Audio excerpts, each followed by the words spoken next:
प्रणाम बच्चों। Today we are going to study about chapter number 8 natural resources. ठीक है बेटा, यानी कि कुदरती संपदा। Human needs can be satisfied partially और completely through the resources. First line ही क्लियर करती है बेटा कि हमारी जो मानवीय ज़रूरत है उनको पार्शियली और कम्प्लीटली, ठीक है, एक तरीके से, पूरी तरीके से बेटा, या फिर पार्शियल वे में, बराबर, के डायरेक्ट और इनडायरेक्ट वे में जो हमारी सारी ज़रूरत है वो नेचुरल रिसोर्सेज फुलफिल करते हैं और हमारी नीड्स को वो सेटिस्फाइड करते हैं। There are thousands of elements in the nature but we can not call all of them resources. वैसे तो हमारे नेचर में बेटा हजारों ऐसे एलिमेंट्स हैं, क्लियर, लेकिन उन सारे एलिमेंट्स को हम रिसोर्सेज नहीं कह सकते हैं। यहाँ पे है ना, यहाँ पे रिसोर्सेज की डेफिनेशन बहुत क्लियर है बेटा। इसको अगर आप समझ जाएंगे तो आपको पता चलेगा कि क्यों हम बहुत सारे एलिमेंट्स को अभी भी रिसोर्सेज की कैटेगरी में नहीं रखते हैं। वो आपको लास्ट 2 लाइन में क्लियर होगा। देखो कि this elements can be called the resources only when this are utilised by man through his special knowledge and expertise.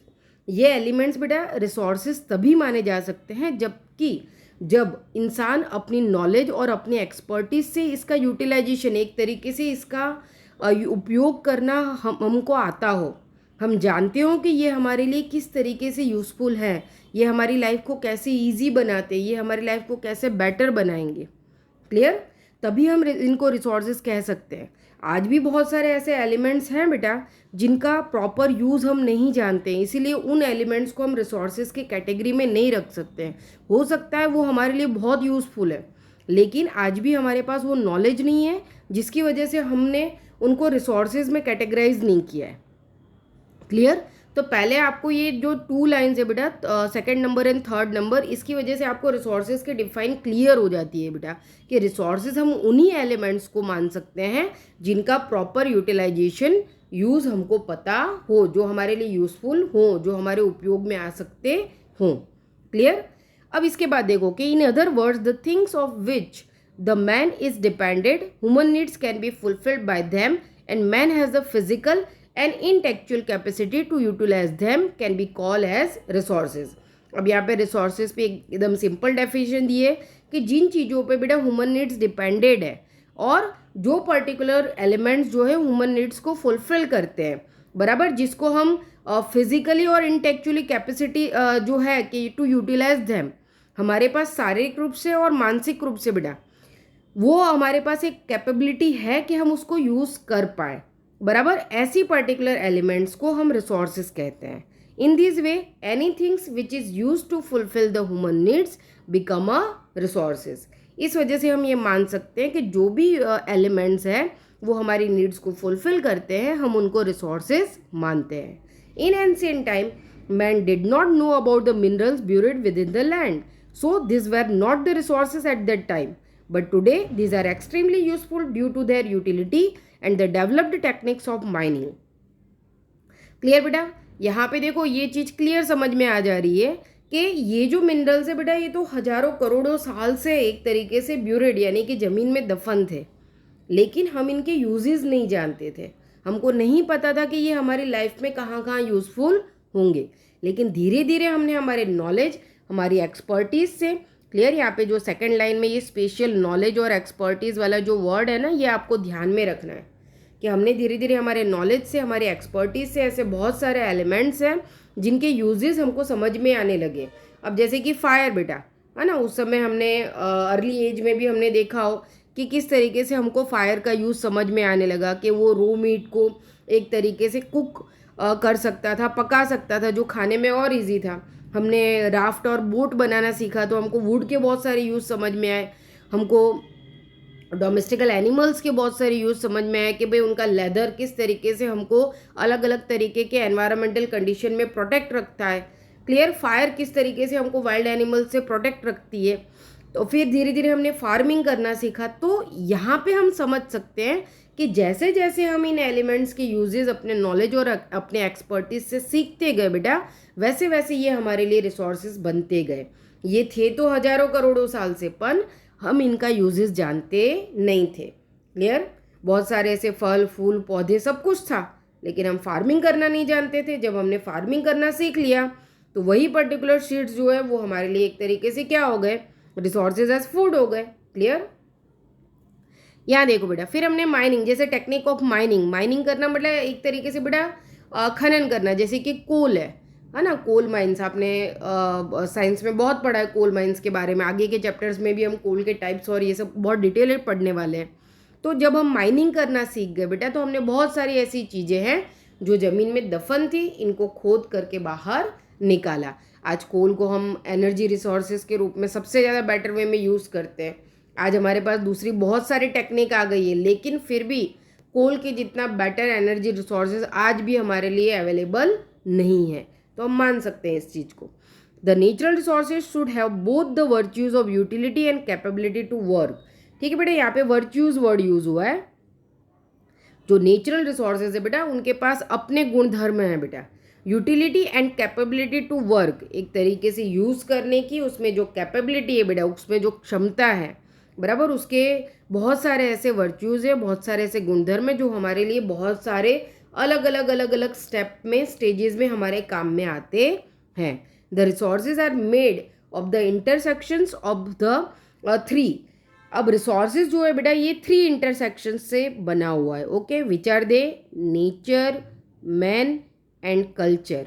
बराबर, यहाँ पे देख सकते हो बेटा 3 इंटरसेक्शंस। अगर ये तीनों का एक तरीके का कोलैबोरेशन नहीं होता, इनका मिलान नहीं होता, तो शायद ये प्रॉपर रिसोर्सेज कन्वर्ट नहीं हो सकते थे। नेचर हमको प्रकृति ने दिया है बेटा, जैसे मैंने अभी आपसे फूड रिसोर्सेज के बारे में बात की, मैंने आपको एनर्जी रिसोर्सेज के बारे में बोला बराबर।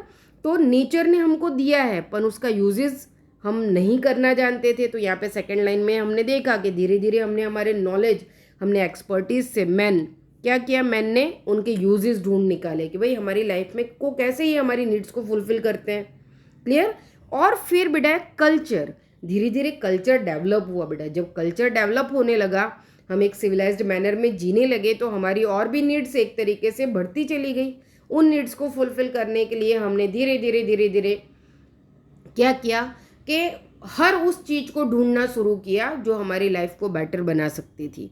तो यहाँ पे नेचर, मैन एंड कल्चर, ये जो 3 इंटरसेक्शंस है बराबर, उसने उससे ही हम मान सकते हैं कि रिसोर्सेज को उन्होंने बनाया बराबर। अगर ये तीनों का एक तरीके से इंटरसेक्शन नहीं होता, तो हम आज बहुत सारे जो रिसोर्सेज हमारे जीवन में आसपास, हम हमारे घर में कितना सब कुछ यूज़ कर सकते हैं।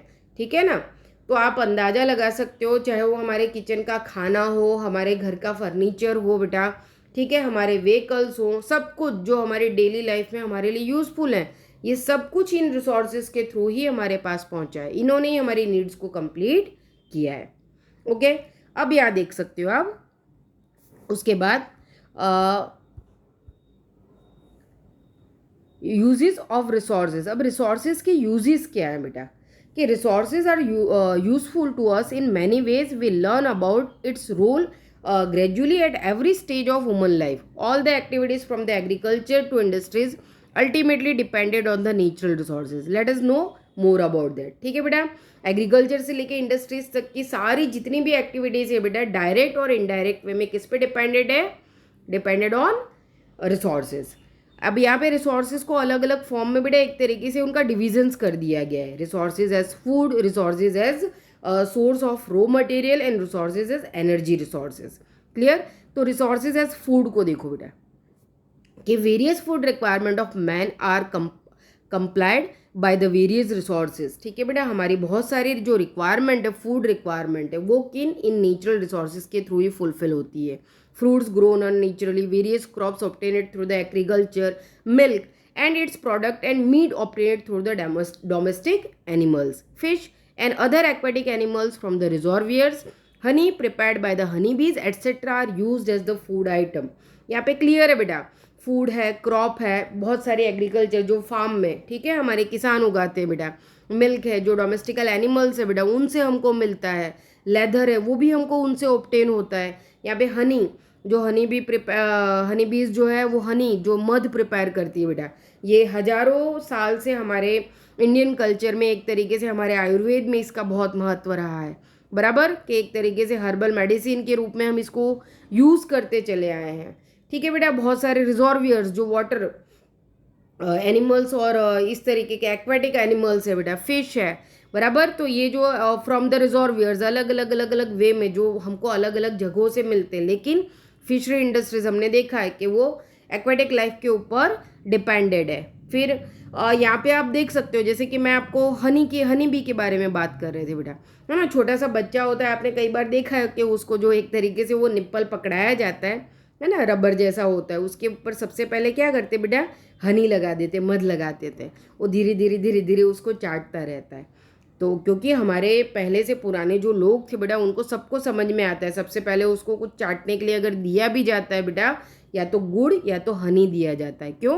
क्योंकि वो हेल्थ को किसी भी तरीके से नुकसान करता नहीं है। क्योंकि जो छोटे बच्चे होते हैं ना बेटा, उनको माँ के दूध के अलावा कुछ भी 6 मंथ तक देना सही नहीं होता है। लेकिन फिर भी पुराने समय से ये प्रथाएं भी चली आ रही हैं, और सभी ये जानते हैं कि हनी जो है या जॉगरी जो है वो हेल्थ के लिए बेटर होता है, ये कभी भी नुकसान पहुंचाता नहीं है। तो अक्सर रोते हुए बच्चों के मुंह में जब वो हनी वाला वो पकड़ा दिया जाता था, तो किस तरीके से उसको एकदम शांत हो जाते थे, उनका रोना बंद हो जाता था, और उनकी हेल्थ के लिए भी अच्छा था, वो उनका नुकसान नहीं पहुंचाता था। तो यहाँ पे ये इंपॉर्टेंस अब बहुत पुराने समय से देखते चले आ रहे हैं बेटा, ये हमको समझ में आती है। अब यहाँ देखो, resources as the source of raw material, clear, कि various goods obtained from the forest, agro product, wool, hides and the meat available from the animals, minerals, ores etcetera from the raw material for many industries. यहाँ पे बेटा raw material के रूप में, बराबर, यहाँ पे आप देख सकते हो कच्चे माल सामान के रूप में बेटा रिसोर्सेज यूज हो रहे हैं। अगर ये पर्टिकुलर प्रोडक्ट्स नहीं होते, जैसे एग्रो प्रोडक्ट्स के ऊपर बेटा बहुत सारे इंडस्ट्रीज, हमारे शुगर इंडस्ट्रीज है, क्लॉथ इंडस्ट्रीज है, ये सब एक तरीके से देखा जाए तो एग्रीकल्चर प्रोडक्ट पे ही डिपेंडेड है, बराबर। अगर कॉटन कल्टीवेट नहीं होगा बेटा तो क्लॉथ नहीं प्रिपेयर होगा, है ना। शुगर कैन का कल्टीवेशन नहीं होगा तो शुगर नहीं बनेगी, जॉगरी नहीं बनेगा। बहुत सारी फॉरेस्ट प्रोडक्ट है, आज हमारी रबर इंडस्ट्रीज है, हनी इंडस्ट्रीज है, ये इनके ऊपर डिपेंडेड है। वुड इंडस्ट्रीज है, इनके ऊपर डिपेंडेड है। फिर बेटा वुल है, हाइड्स है, मतलब एक तरीके से लेदर, चमड़ा है, बराबर। ये वुल इंडस्ट्रीज, लेदर इंडस्ट्रीज, वो भी फॉरेस्ट पे डिपेंडेड है। और उसके साथ साथ बहुत सारे बेटा मिनरल ऑर्स, ठीक है बेटा, एक तरीके से ऑर्स मतलब कि कच्चा माल सामान, एक तरीके से अयस्क, जो कि बहुत सारे इंडस्ट्रीज के लिए बेटा यूजफुल हैं। तो ये हमको इन्हीं रिसोर्सेज से मिलते हैं। अब उसके बाद देखो, resources as the energy resources, कि we use the coal, petroleum, natural gas etcetera as the fuel in industries as well as the domestic fuel. Beside, energy can be generated through the solar insolation, wind, sea waves, tides and the ebbs and water falls etc. Clear बेटा, हमको समझ में आता है बेटा, जैसे कि coal, petroleum, natural gas, no doubt आज हमको एक तरीके से बेटा इनके दूसरे जो अलग वो है, जैसे कि सोलर इंसोलेशन, आज इन एनर्जीज के अगेंस्ट में हमको दूसरे भी मिल चुके हैं, बराबर। लेकिन फिर भी उनके जितने वो स्ट्रांग नहीं हैं। अभी भी मैक्सिमम वे में हम कोल, पेट्रोलियम और नेचुरल गैस के ऊपर ही डिपेंडेड है, जबकि हमारे पास वो सारी टेक्निक्स है। जब हम सोलर इंसोलेशन यानी कि सन हीट यानी कि हमारी सोलर एनर्जी को हम अब यूज़ करने लगे हैं, हम विंड एनर्जी, आपने विंड मिल्स देखी है, विंड फार्म्स देखे हैं, किस तरीके से हम उससे इलेक्ट्रिसिटी जनरेट करने से लेके बहुत सारे दूसरे एनर्जिकल वर्क कर रहे हैं। फिर बेटा सी वेव्स, बराबर, टाइड्स एंड एब्स, बराबर। टाइड्स यानी बेटा आने वाली भरती, और एब्स यानी कि जो जाने वाली भरती, गुजराती में भरती बोलते हैं ना, जो मौजें उठती हैं समुद्र के अंदर। तो ये सी वेव्स बेटा जब ये आती हैं बेटा, जब टाइड्स आती हैं तो उनमें बहुत ज़्यादा फोर्स होता है, और वो जब जाती हैं तब भी उनमें फोर्स होता है। तो ये टाइड्स और एब्स बेटा, तो जो सी वेव्स हैं उनको भी हमने एनर्जी जनरेट करने के लिए यूज़ कर रहे हैं। अब हमारी जो नवी मुंबई है ना बेटा, वो वर्ल्ड का एक तरीके से देखा जाए तो किसी समय तक नंबर 1 प्रोजेक्ट पे रही है। वो इंजीनियरिंग और साइंटिफिक वे में भारत का एक ऐसा प्रोजेक्ट था जो हमने कम्प्लीटली हमारे ही इंजीनियर्स और हमारे ही साइंटिस्ट ने उस पर्टिकुलर सिटी के प्लान को बनाया था, जिसका ये जो सी वेव्स वाला, क्योंकि जो सिटी बनाया गया बेटा उसमें कुछ ब्रिजेज़ हैं, उन ब्रिजेस के नीचे ना नेचुरल गेट्स बनाए गए हैं। उन गेट्स में क्या होता है बेटा, जब टाइड्स आती है तो समुद्र का पानी मतलब उन ब्रिजेस से शहर के अंदर के कुछ हिस्से तक आता है, किनारे के हिस्से तक, और वापस भी जाता है। तो जब वो अंदर एंटर होता है तो गेट खुल जाते हैं, उस फोर्स से जब गेट खुलते हैं तो एनर्जी जनरेट होती है, और जब वो वापस जाती हैं वेव्स तब भी एब्स की वजह से वो जो गेट से वापस से फोर्सफुली क्या होता है कि एनर्जी जनरेट होती है। तो यहाँ पे एक तरीके से देखो कि एक नेचुरल गेट ब्रिजेस के नीचे बना दिया गया है जो टाइड्स और एब्स के टाइम पे आने वाली भर्ती के समय भी खुलते हैं और फोर्स जनरेट करते हैं और जाने वाले टाइम पे भी करते हैं। तो इससे क्या होता है बेटा कि एनर्जी जनरेट होती है जो उस सिटी के काम में आती है। आप सोचो किस किस तरीके के इंजीनियरिंग प्रोजेक्ट्स अब हमारे देश में बन चुके हैं। बहुत सारे के बारे में तो प्रॉपरली अभी तक हम जानकारियाँ हासिल नहीं कर पाए, हमको जानना चाहिए, ठीक है। बहुत सारी फालतू चीज़ें हम बहुत ढूंढते रहते हैं नेट पे, लेकिन ऐसे कुछ जो बेस्ट प्रोजेक्ट है बेटा जिसमें हमारे इंडिया का जो नॉलेज है एक तरीके से दुनिया में हमने अपना मतलब एक स्टैंड बनाया हुआ है, हमारे इंजीनियर्स ने, हमारे साइंटिस्ट ने। हमको पता है कि हमारा नॉलेज जो है बेटा किसी से कम नहीं है ना। बार बार मैंने आपको बताया, नासा से लेके मेडिकल उसमें से लेके कहाँ पे भारत नहीं खड़ा है, हर जगह है। अब यहाँ देखो बेटा, फिर लास्ट है वाटरफॉल, है ना, जो स्ट्रीम से वाटरफॉल से बेटा, ये जब पहाड़ों पे से ऊंचाई वाले इलाकों से गिरते हैं बेटा तो इनके साथ भी फोर्स जनरेट होता है। तो यहाँ पे हमने बहुत सारे पॉइंट्स देखे, सोलर इंसोलेशन यानी कि सनहीट से जनरेट होती हुई एनर्जी, विंड एनर्जी, सी वेव्स में टाइड्स और एब्स से जनरेट होती हुई एनर्जी, और वाटरफॉल से जनरेट होती हुई एनर्जी। हम बहुत सारी जगह पे यहाँ पे जो है हम देख सकते हैं, वाटरफॉल्स है, रिवर्स है, सी वेव्स है, इनसे हम हाइड्रो इलेक्ट्रिसिटी जनरेट कर सकते है। तो यहाँ पे हमको तीनों टाइप्स जो है उसके अच्छे से रिसोर्सेज के समझ में आ गए हैं बेटा। अब यहाँ पे टाइप्स ऑफ रिसोर्सेज के बारे में हम जानकारी लेंगे। ओके, तो टाइप्स ऑफ रिसोर्सेज हम नेक्स्ट वीडियो में पढ़ेंगे बच्चों। Thank you.